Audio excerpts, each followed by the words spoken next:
past $27 trillion. Think about that. But that's not stopping Democrats from pushing President Biden to cancel up to $50,000 of student loan debt for every eligible American who's got debt at that high number. So joining us to talk about it is business and market analyst Seth Denson. Seth, welcome back to Wake Up America.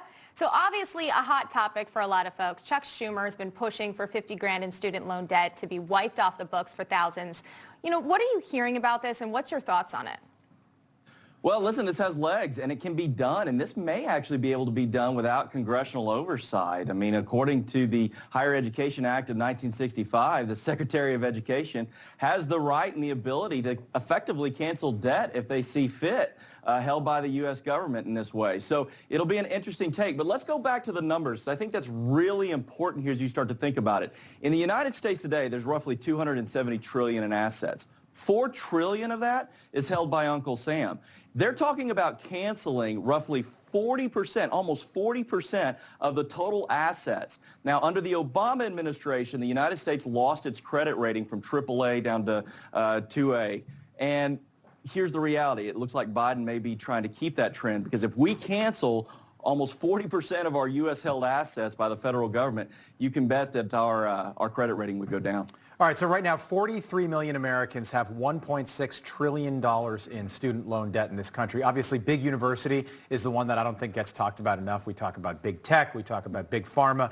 Big university is one of the biggest crocs out there right now. And I think about it, 20 years ago, what I paid for college and the loans that I had to take out, it's just insanity. And that was a long time ago, relatively speaking. A lot of kids are saddled with a lot of debt. But what about the people that decided, you know what, I can't afford it, I don't want to be burdened by this debt, so I'm not going to go to college, or instead of going to, let's say, you know, University of Nebraska, I'm going to go to a local trade school because I don't want debt. You know, this is a free pass for people, many people that don't deserve it. Well, that's right. And I think there's another thing to consider here, Rob, and I don't want to age myself and talk about what the cost of things when I was there, but it certainly has continued to inflate. And when the federal government started backing loans in the 60s, and then we kind of fast forward to the 80s when that really became more prevalent, right, the cost of higher education has more than doubled, almost tripled actually during that time. And so this is just more proof that when the federal government gets involved in something, the costs go up. And by just canceling debt, all you're doing is boosting up these universities that have increased that price. Until you start to address the thing that is inflated, canceling the debt doesn't do much good. And certainly we should have conversation about the cost of college and those that couldn't go or maybe went and it didn't work out.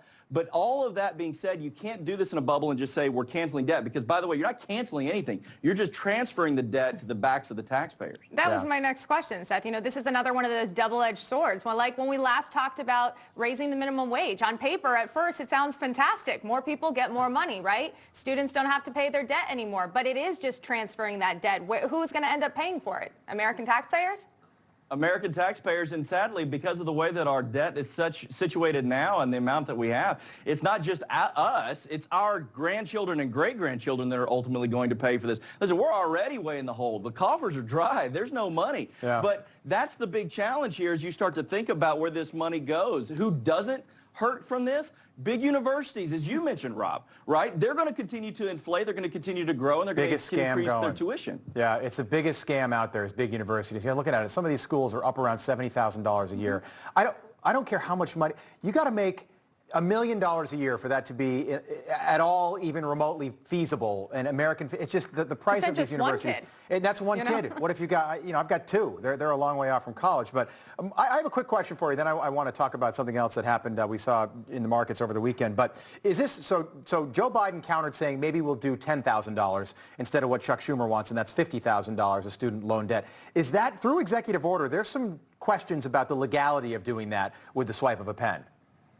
Well, I think there is. So there's some IRS law, if we want to get technical, that came out in 1986 that may give him the right to do it. Certainly the thing that Chuck Schumer and some of the others are pushing for. But again, specific to federal loans related to debt, the Secretary of Education, based on the law back in 1965, very well may have the ability to do this on their own.